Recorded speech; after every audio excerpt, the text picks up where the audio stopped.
오늘 황교안 대표가 영남권 4선 이상 중진 의원들을 만나서 오찬을 함께 했습니다. 무슨 얘기가 오고 갔을지 궁금한데요. 일단 통합과 관련해서 얘기를 많이 한 것 같습니다. 관련된 녹취를 먼저 들어보겠습니다.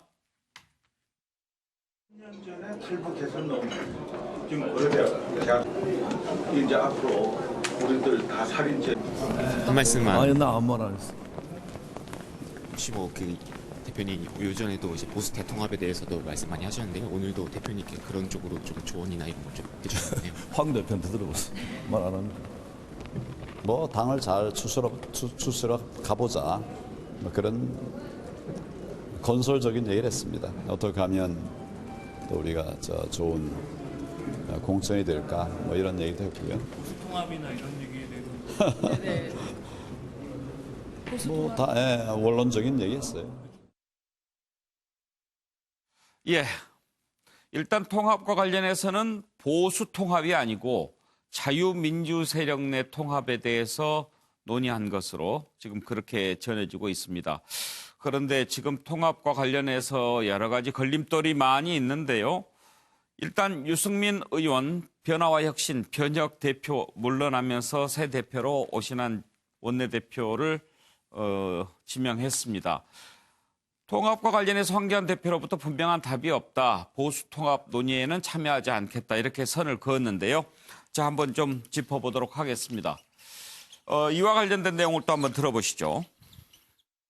통합 관련해서 유승민 대표가 제시했던 세 가지 원칙에 대한 어떤 우리의 그 방침이나 이런 것들이 정해진 게 있을까요? 논의를 해 가야 의견들이 모아지죠. 이제 앞으로 논의를 해 나갈 겁니다. 뭐 여러 자유우파 정당 단체들이 여러 이야기를 하죠. 그런 이야기들이 잘 모아질 수 있도록 그렇게 하겠습니다. 유 대표님께서 황 대표님한테 뭐 아직 그런 메시지나 방어나 확답을 준 게 없다고 하셨는데 혹시 언제쯤부터 좀 이야기가 진행될까요? 기본적으로는 협의체를 만들어서 그 협의체에서 논의를 하고 그런 것들이 이제 각 당 또는 각 정치 세력에 전달이 돼서 소통이 돼 갈 겁니다. 그런 절차를 밟아 갈 겁니다. 그분이 답만 기다리고 있는 그런 상황은 아니고요. 보수가 변하고 보수가 살아나야 저는 한국 정치가 변하고 살 수 있다는 생각을 하면서 말씀드렸던 원칙이라서 그걸 저 무슨 개인의 의견이라기보다 제가 던진 그 화두에 대해서 보수가 제대로 재건을 해야 된다라고 생각하시는 정치인이라면 저는 누구든 좀 진지하게 고민을 하고 뭐 황 대표 같은 분께서도 정말 진지하게 고민을 하고 진정성 있는 그런 대화라면 제가 응하겠다는 말씀 이미 드렸고요. 아직 뭐 분명한 그런 답을 들은 상태는 아닙니다. 예, 정업 실장. 일단 자유한국당에서 영남권의 4선 이상 중진이면 그야말로 이제 당의 중심이라고 할 수 있는 분들을 만난 것 아닙니까? 아무래도 통합 얘기, 거기에 또 중진 용퇴 이런 얘기도 나왔을지 궁금한데요. 한국당에서는 영남권 의원들이 굉장히 중요하죠. 예. 어쨌든 그 중심이니까 그 영남권 의원들이 과연 얼마나 자기 희생적인 모습을 보이냐에 따라서 내년 총선 또 향후 통합 과정의 성패가 달렸다가도 과언이 아닙니다. 예. 오늘 그 자리에서 김무성 의원은 분명히 그 입장을 견지를 했다고 합니다. 그러니까 뭔가 희생을 해야 된다. 불출마 등등 관련해서. 예. 그러나 뭐 그분에 대해서 황 대표나 다른 의원들은 상당히 그 침묵 형태로 간 것으로 알고 있습니다. 근데 지금 상황을 보면요. 황교안 대표 같은 경우에는 지금 저희 보수 통합이 아니라 자유민주 세력의 통합을 얘기했거든요. 예. 그것은 어떤 의미냐 하면 단순히 당이 아니라 시민 세력 또 우리 공화당 뭐 변화 이걸 포괄적인 큰 틀에서의 통합을 지금 의미를 하고 있는 것 같아요. 근데 결국에 유승민 의원 같은 경우는 뭐 탄핵의 강과 개혁 보수 또 새집이라는 얘기를 했거든요. 새집이란 부분에 있어서는 그렇게 그림을 맞춰라면 어느 정도 될 것 같은데 그러면 향후에 뭐 정강 정책을 개혁의 보트를 과연 어떻게 끌고 갈 것이냐 이제 여러 가지 과정과 절차가 있는데 제 느낌으로는 뭐 불쑥 나온 얘기는 아니고 상당히 물밑에서 얘기와 교감대들은 있는 것 같습니다. 그러니까 예를 들면 개혁의 상징은 뭐 공동 체제로 대표 체제로 간다든가 아니면 공동 선대위 체제로 간다든가 여러 가지 안들이 지금 뭐 논의가 되고 있는 것 같습니다. 그런데 결국에는 앞서 말씀드렸듯이 지금 예를 들면 TK라든가 기존의 기득권에 있는 분의 입지에 있는 분들이 과연 얼만큼 자기를 내려놓을 것이냐. 그것을 현 지도부 황교안 대표가 얼마나 견인할 수 있느냐. 저는 이게 가장 큰 첫 번째 걸음이라고 보고 유승민 대표 오늘 떠난 것은 그런 겁니다. 그러니까 지금 모든 통합모의가 그 변혁 안에서도 통합 추진체가 있습니다만 유승민 대표, 유승민 의원의 이름으로 다 지금 다 전개가 되거든요. 예. 그거에 대한 상당히 부담이 있고 또 그 당 안에서 국민의당 출신 의원들은 지금 반발 기류가 있습니다. 그런 것들을 좀 어떤 제 3회 공간에서 중재해서 새로운 통합의 어떤 모멘텀을 끌고 가겠다. 그런 어떤 여러 가지 의미가 담겨 있는 일선 후퇴라고 이해가 됩니다. 예. 김영주 의원. 네. 기본적으로 오늘 여기서 보여주는 황교안 대표의 모습은 매우 실망스러운 모습입니다. 두 가지 측면에서 그렇다고 생각하는데 하나는 본인 스스로의 결기를 보여주면서 어쨌든 영남권의 중진들에게 촉구하고 함께 가자. 예. 동지의식을 높이면서 같이 희생하자. 이런 말을 이끌어내야 되는데 김무성 대표가 하는 얘기가 그런 거죠. 아무 말도 안 하겠다.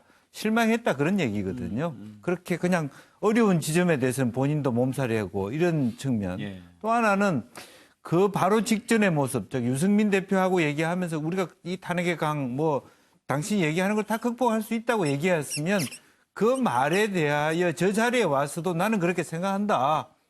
과거에 우리가 뭐 유승민 대표에 대한 섭섭함이라든지 또 박근혜 전 대표와 관계에 있어서의 유승민 대표라든지 저런 사람들의 문제가 있다 하더라도 받아 안고 우리 당이 살기 위해서 좀 더 개혁적이고 통합적인 모습을 보여야 된다는 얘기를 했었어야 되는데 예. 제가 다는 뭐 모르겠습니다만은 오늘 모임에서는 오히려 후퇴해서 영남 중진이니까 친박계의 그 정서에 맞도록 엉거주춤해서 이야기하지 않았느냐. 예. 그러다 보니까 뭐 저런 황 대표한테 뭘 기대하느냐. 유승민 대표로서는 그 집착을 버리자. 이런 어떤 차가운 기류가 나타날 수밖에 없다. 그러면 오늘 유승민 대표가 변혁 대표 물러난 것도 그런 표현이라고 보십니까? 저는 일정 정도 나중에 가서는 정치라는 것은 또 결합할 수 있고 신당할 수 있다 하더라도 액을 하듯이 그런 모습을 보일 수는 안 된다. 아니다. 그리고 또 하나는 지켜보니까 진정성이 없어 보이더라.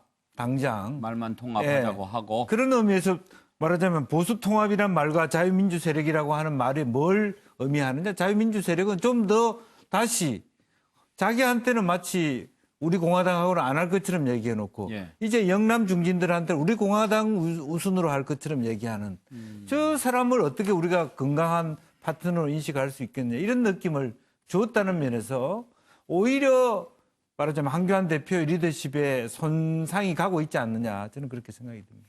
김성환 평론가께서는 보수 통합과 자유민주 세력 내 통합 어떤 차이가 있다고 해석하십니까? 방금 전에 말씀하신 거랑 저도 똑같이 예. 이해를 했거든요. 그러니까 지금 우리공화당 쪽에 쪽을 먼저 좀 품어 안아야 되겠다. 이렇게 조금 노선을 바꾼 거 아닌가 그런 생각이 좀 이번 발언을 통해서 저는 느꼈는데요. 그 어떻게 얻을 것인가라는 협상론에 관한 책이 있습니다. 예. 거기 보면 어설픈 협상가는 너무 여러 단계를 상대방한테 뛰어넘으라고 요구한다. 이런 구절이 나와요. 예를 들면 컴퓨터가 고장이 났어요. 그러면 컴퓨터를 고칠 생각을 안 하고 바로 새 컴퓨터 바꿔달라고 요구한다는 거죠. 그러니까 협상은 상대방이 다가올 수 있도록 점진적으로 진행하는 방향으로 가야 한다는 거죠. 예를 들면은 지금 보수통합론을 띄운다고 하면 띄우기 전에 우리공화당을 먼저 해서 우리공화당을 품고 그 다음에 선거 막바지쯤 갔을 때 그 다음에 지금 뭐 변혁 쪽 사람들하고 같이 최종적으로 협상을 한다거나 이런 방식으로 예. 가야 되는데 이질적인 양쪽을 갖다 놓고 내가 대통합론 띄워서 같이 다 품어 안겠다 이렇게 과욕을 부렸다는 거예요. 이걸 황교안 대표가 지금 느낀 것 아닐까. 그래, 뒤늦게 그 방향으로 선회하는 거 아닐까 하는 생각이 들고요. 유승민 대표도 역시 마찬가지인 것 같은데요. 저는 뭐 이번 통합론에서 오히려 승자는 유승민 대표라고 생각하지만 유승민 대표도 지금 그 변혁 내부에서도 더 의견이 다 다르잖아요. 권은희 의원 이쪽 생각이 또 다르고 예전에 이제 국민의당 쪽 계열의 생각이 다르고 바른정당 쪽 사람들의 생각도 다르고 초재선의 생각이 또 다 다른 상황이란 말이에요. 근데 권은희 의원이 굉장히 흥미로운 얘기를 했습니다. 우리가 그동안에 길을 가다 보니까 안철수 대표하고 자꾸 만나더라. 그 어느 지점에 우리가 또 만날 수 있을 것이다. 이렇게 얘기를 했거든요. 근데 유승민 대표가 이미 속내를 다 보였잖아요. 자유한국당 쪽으로 나는 통합하고 싶어라고 하는 얘기를. 그러면 안철수 전 대표가 올 수 있는 공간이 없잖아요. 그러니까 유승민 대표가 뒤로 빠져주면서 권은희 의원이 12월에 안철수 대표 만나러 미국으로 예. 간다면서요. 안철수 대표를 설득할 명분을 만들려고 하는 것 아닐까. 예. 그래서 유승민 대표가 일단 한 발 뒤로 빠져주는 게 좋겠다 판단하지 않았을까 싶습니다. 그런데 최수영 교수 어떻게 보면 황교안 대표가 대통합 제의를 하기 전에 이렇게 영남 지역 중진 의원들과 먼저 만나서 의견을 좀 모아보는 그런 게 순서적으로 더 맞지 않았을까 그런 생각도 드는데요. 그러니까 저도 약간 느낌이 이제 황 대표가 저 대증적 요법을 쓰는 게 아닌가 싶어요. 그러니까 일단 질러놓고 예. 이제 그다음에 수습하는 이제 그런 형국 같은데 저는 사실 좀 보수 통합이 조금 늦은 감이 있었던 예. 게 뭐냐면은 이제 사실 그때 조국 사태 이후에 바로 이 이슈를 선점했더라면 전국 주도권 줄 수 있었는데 늦었다는 게 저도 이제 여러 가지 들어보니까 그런 예. 내용이 있더라고요. 그때 만일 했으면 일장일단이 있었다는 겁니다. 그때 했어서 좋았던 점은 드라이브를 걸 수 있었고 지금 당이 위기에 쌓인 상황에서 통합론이 나오니까 이른바 친박을 비롯한 강성 그 보수들이 목소리를 좀 덜 내는 상황이 돼서 좀 유리한 점이 있다 이런 이제 분석이 있었는데 예. 지금 이 상황에서 저는 어쨌든 황교안 대표가 저렇게 대증적 요법을 쓰는 모습은 저는 리더십이 바람직하지 않다. 오늘 지금 바로 유승민 대표가 지금 변혁을 대표를 탈퇴한 것이 이제 그만둔 것이 그다음 얘기는 한 것은 분명해요. 그러니까 내일부터 신당 기획단이 출범하니까 나는 내가 이제까지 역할은 일막으로 끝내겠다라는 메시지를 줬는데 사실은 저는 그게 아니라 제가 여기 쓴 예. 것이 불파분립입니다. 불파분립. 이게 뭐냐면 파괴하지 않으면 새로 짓지 못한다는 뜻입니다. 그러니까 유승민 대표의 3원칙 중에 마지막 낡은 집을 허물고 새 집을 짓자. 거기에 저는 불파의 방점이 찍혔다고 생각합니다. 예. 빨리 한국당이 과거의 집을 허물어라. 그래야 새 집을 짓는다. 불파의 방점이 찍힌 오늘 사태라고 생각합니다. 예. 내일부터는 신당의 힘이 드라이브가 걸립니다. 쭉 갑니다. 그러면 이것이 한국당을 압박하는 모습으로 갈 텐데 과연 한국당이 이것을 어떻게 받아들이고 다시 주도권을 이제 이 통합으로 갈 건지 여기에 대해서 저는 이 오늘 유승민 대표가 사실 사퇴의 오늘 방점은 불파분립인데 거기에 빨리 파괴해라라는 데 방점이 찍혔다. 이것을 지금 자유한국당이 이 공을 다시 어떻게 받아내느냐가 저는 이제 통합의 가장 첫 단추라고 생각을 합니다. 낙장 불입이 아니고 불파분립입니까? 불파분립입니다. 예, 김한기 변호사. 아마 양측이 통합 필요성은 속내는 되게 절실히 느낄 겁니다. 이건 몇 달 남지도 않고 지금 민주당보다 지지율도 좀 많이 떨어진 상황이니까 어떻게 해서든지 모아가지고 통합 필요성을 느끼는데 결국은 뭐 양당 간의 지분 특히 이제 뭐 유승민 의원 측은 뭐 결국은 지분 문제가 달려 있을 것 같고요. 그건 결국 공천과 연결될 것 같은데 저는 앞서 다른 분이 말씀하셨듯이 결국 마지막 가장 논란 그리고 만약에 통합이 되더라도 항상 이 불씨가 될 수 있는 게 결국 탄핵 문제거든요. 탄핵 문제. 과연 박근혜 전 대통령에 대한 탄핵에 대해서 또 이제 한국당의 상당히 좀 주류들 아니겠습니까? TK 의원들이 언제든지 총선 앞두고 대구라든가 이런 곳에서는 또 유승민 의원을 공격할 여지도 있습니다. 이 탄핵에 대해서 그 당시 배신자 아니었느냐. 그래서 유승민 의원 입장에서는 황교안 대표가 명확하게 이 탄핵에 대해서 입장을 좀 밝혀줬을 걸 많이 기대했을 텐데 지금 황교안 대표께서는 본인이 또 그래도 그 전직 아주 고위직 법조인 출신이시면 이게 탄핵 결정에 대해서 최소한 법률가로서 좀 명백하게 좀 결론을 내려줬으면 좋겠는데 아무래도 아직도 일부 좀 태극기 지직 세력이겠죠. 이쪽에 좀 눈치를 보는 거 아닌가. 이 점은 아마 이 통합되는 과정에서 항상 부시가 될 것 같습니다. 예. 서정 변호사는 오늘 황교안 대표가 어느 쪽 얘기를 더 많이 했을 것 같습니까? 통합과 중진 용퇴 둘 중에서. 통합 얘기를 더 많이 했을까요? 통합 이야기가 더 많았을 걸로 오늘은 예. 주된 주제가 이래 보이고요. 일단 이게 용어부터 정리하면 황교안 대표는 보수라는 말은 절대 안 씁니다. 항상 이게 자유우파. 그럼 이게 역으로 하면 저쪽은 평등 좌파 정도? 근데 이 우파 좌파 이런 용어이기 때문에 보수라는 말은 안 쓰시고요. 자유우파라고 예. 그러니까? 그다음에 조원진 대표도요. 예. 우리 공화당은 진보 우파 정당이 납니다. 항상 진보 정당. 진보 정당이라고 예, 그래요? 보수가 아니고 보수는 이게 지키자는 그 어감이 예. 일단 이게 용어는 뭐 자유우파인데요. 오늘 이제 이거 황교안 대표의 말씀 뭐냐면요. 우리 공화당이 지금 이게 진보다 그 이거죠? 예. 자유우파의 그 판세를 봐야 돼요. 자유우파 세력이 우리나라 저는 과반은 된다 봐요. 보수 세력이 쉽게 말하면 보수인데 자유우파가 과반이 되면 그럼 이게 기존의 정당 체계 정당들이 엮어낼 수 있는 거는 30% 정도밖에 안 돼요. 한국당, 우리공화당, 바른미래당 일부 합쳐봤자 지지율이 30%예요. 그렇다면 이게 아까 정은갑 실장님 잘 말씀 주셨는데 우리나라는 이게 정당 지지 없는 자유파 시민 세력, 이걸 다른 말로 이게 제야라고 할 수도 있어요. 옛날에 김대중 DJ도 위기에 처하면 제야에서 수혈을 많이 했죠. 그렇다면 이게 지금은 훨씬 정당 지지하지 않는 자유우파 세력이 엄청 많아요. 저는 이걸 아스팔트 우파라 하지만 저는 이제 뭐라 하느냐면 제 표현은 머리뿐만 아니라 팔다리가 우파인 국민들, 결국 이 태극기 들고 시민들 나간 뒤에 몇 년 동안 투쟁해온 이게 바로 자유우파 시민 세력이고 제야 세력이에요. 행동하는 우파. 행동하는 우파. 어허. 저는 이제 이거 머리뿐만 아니라 팔다리까지 우파, 확고한 우파. 따라서 이제 이런 시민 세력, 제야 세력을 통합의 주축으로 삼자. 여기에 변혁, 유승민 세력 변혁은 극히 한 조각 일부에 지나지 않는 거예요. 다 합쳐봤자 이게 1, 2%밖에 안 되는 50에. 따라서 이게 뭐 통합이 되면 좋고 안 되면 그만이고 그렇게 유승민 변혁하고 통합에 목매는 게 아니고 오히려 이게 폭넓은 자유우파 세력을 포괄해보자. 그러면 이게 전국이 된다. 이런 이게 취지의 말씀 많이 하시기 때문에 그런 의도로 저는 이게 오늘 통합 말씀하신 걸로 알고 있습니다. 우리 카메라 감독이 김성환 평론가 웃는 모습이 궁금했는 모양입니다. 이유가? 그래서 어떤 분이 저한테 얘기하시더라고요. 이 서정욱 변호사 얘기하고 난 다음에 자꾸 반박하지 말라고. 야.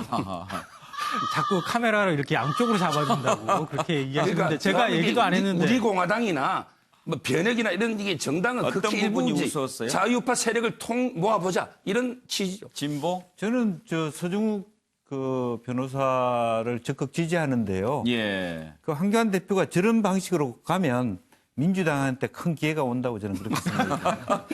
실제적으로 뭐 아스팔트에 있는 많은 분들이 이 말하자면 자유우파의 그 콘크리트층, 뭐 정당으로서의 재건에 굳건한 힘이 될 수는 있을지 모르지만 수도권 필패론을 얘기하는 거예요, 지금 자유한국당. 예. 정말 이 통합과 관련해서 넘어야 할 산이 많지만 무엇보다도 서로 개념부터 좀 안 맞는 것 같아요. 지금 말씀 들어보면 보수라는 표현을 안 쓴다는 것도 상당히 생소한데 그동안 유승민 의원은 계속 보수 통합, 개혁 보수 이렇게 얘기하지 않습니까? 그렇습니다. 지금 황 대표는 어떻게 보면 굉장히 이상적이죠. 소위 이제 반문재인 전선을 구축하겠다는 겁니다. 예. 시민사회 세력 등등등 해가지고. 근데 그것이 하나가 되면은 그야말로 이상적이죠. 그런데 당장 지금 이제 우리 공화당 들어오고 그러면은 이게 수구 쪽에 방점이 둘 개연성이 있어 보인다라고 지금 이쪽 유승민 대표 쪽에서는 지적을 하는 겁니다. 그러니까 한국당이 그러니까 과거에 나눠진 것이 이게 너무 수구 쪽으로 가면 안 된다. 뭔가 개혁적 합리적 보수 형태로 가야 된다고 해서 나온 겁니다. 그러니까 그 문제를 과연 어떻게 극복할 것이냐. 예. 그러니까 그렇게 되지 않을 경우에는 또 하나 고민이 뭐냐면 안철수 전 대표 같은 경우는 지금 기다리고 있습니다. 그러니까 중도 지역이라는 게 합리적 보수, 개혁적 보수 세력이 분명히 있다라고 판단하고 있기 때문에 그러면 안철수 전 대표를 또 어떻게 끌고 갈 것이냐. 예. 물론 황 대표 입장에서는 포괄적으로 다 같이 하겠다라는 생각을 하고 있을 겁니다. 그러니까 그게 현실에 있어서 어떤 지향점이라든가 어떤 당이라는 게 분명히 어떤 정강이라는 게 있고 정책이 있는데 그거를 어떻게 가져갈 것인지. 예를 들면 당장의 남북 문제를 어떻게 가져갈 것인지 이게 굉장히 부딪히는 문제가 있기 때문에 현실론에서는 만만치가 않을 것이다. 저는 그렇게 보고 있습니다. 김영준, 그러니까 지금 황교안 대표 입장에서는 자유한국당이 가운데 있고 이제 유승민 의원 쪽 그리고 또 우리 공화당 쪽 이렇게 양쪽에 있는데 탄핵을 놓고 서로 극렬하게 지금 입장이 벌어져 있지 않습니까? 네. 다 합쳐지면 좋겠지만 여기는 여기 죽어도 안 된다라는 건데 그러면 어느 쪽하고 합치는 게 더 이익일까 이렇게 지금 실제로 이제 보는 그 건데. 용어로만 생각해 보면 자유우파라는 말은 굉장히 어떻게 보면 냉정적 질서, 말하자면 미일 한국 예. 이런 질서를 굉장히 중요하는 그 반대편으로 보면 사회주의적 질서. 그러니까 문 정부에 대해서 사회주의라고 규정하고 싶고 말하는 어떤 북한에 대해서는 결코 우리가 교섭할 수 있는 예. 대상이 아니고 대결해야 될 대상으로 보는 그런 시점이 이제 한계가 될 수 있거든요. 이제 그러면서도 본인이 그러면 말하자면 그 바른미래당의 세력들을 받아들일 수 있다는 것은 착각일 수가 있는 것이고 예. 또 하나는 빅텐트론이라고 하는 용어 자체를 황교안 대표가 이끌어갈 수 있는 그런 정치적 경험이 저는 없다고 봐요. 빅텐트론이라고 하는 것은 당내 여러 가지 다양한 계파들을 각각 보수들, 작은 보수들끼리의 교섭을 통해서 당을 이끌어가는 방식이거든요. 예. 굉장히 힘들 겁니다, 사실은. 그런 의미에서 과연 지금 말씀하시고 계시는 그 부분들이 과연 본인이 얼마나 이해하면서 하고 있느냐라고 하는 그런 의혹을 갖게 되는 것이죠. 가능성은 있죠. 예를 들면 지금 한국당의 공천이라든가 기득권을 다 내려놓으면 되는 겁니다. 예, 예를 들면 예. 안철수 전 대표가 됐든 유승민 대표가 됐든 뭐 우리 공화당이 됐든 3분직의 형태로서 나눠주면 되는데 그렇다면 지금 한국당 의원들이 가만히 있겠습니까? 당장 내년 4월에 공천 예. 그 총선 문제가 있는데 그렇기 때문에 현실을 뚫고 나가기가 만만치 않다라고 봅니다. 그렇죠. 아무튼 뭐 정치는 생물이라고 하니까 앞으로 좀 지켜보면서 또 이슈가 나올 때 다뤄보도록 하겠습니다.